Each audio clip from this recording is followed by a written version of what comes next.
Hanumantha big boss ಗೆದ್ದಾನ ಏನು ಅನಿಸ್ತೈತಿ? ನಮಗೆ ಭಾಳ ಹುಕ್ಕಿ ಐತ್ರಿ.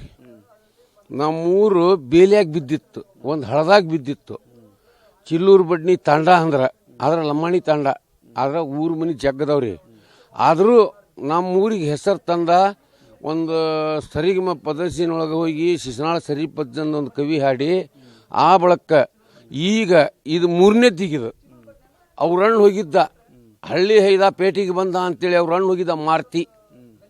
ಇವ ತಮ್ಮ ಆಗಿನ ಟೈಮ್ದೊಳಗೆ ಅವ್ರಣ್ಣಗೆ ಏನಾತೇನೋ ಫೇಲ್ ಆತ ಬಂದ್ಬಿಟ್ಟ. ಅವ ಬಂದು ಲಗ್ನ ಆದ. ಇವಂದಿನ್ನೂ ಲಗ್ನ ಇಲ್ಲ. ಇಷ್ಟು ನಮ್ಮ ಮೊಮ್ಮಗ ಬೇರೆದವಲ್ಲ. ಖುಷಿ ಇದ್ದಿದ್ದಕ್ಕಲ್ಲ ಮತ್ತು ನಾನು ಮಾತಾಡಕತ್ತಿರೋದು. ಜನಪದ ಹಾಡು ಹೇಳೋದು ಅವ್ ಮೊದಲು ಕಲ್ತಿದ್ದೆ ಇಲ್ಲೇ ಶಿಶನಾ ಸರಿಪತ್ತಂದ್ರೆ ನಮ್ಮ ಮಾರುತಿ ಗುಡಿಯಾಗ, ಹನುಮಪ್ಪನ ಗುಡಿಯಾಗ ಭಜನಿ ಮಾಡಾಕ. ಕುರಿ ಹೊಲದಾಗ ಯಾರ್ದಾರ ಹೊಲ ಮೇದ್ರೆ ಅವ ಬಂದು ಇಲ್ಲಿ ಭಜನಿ ಮಾಡವ. ಅವಾಗ ಈಟಿದ್ದಾವ, ಸಾಲಿ ಕಲ್ತಿಲ್ಲ, ಇದ್ದೇ ಇಲ್ಲ.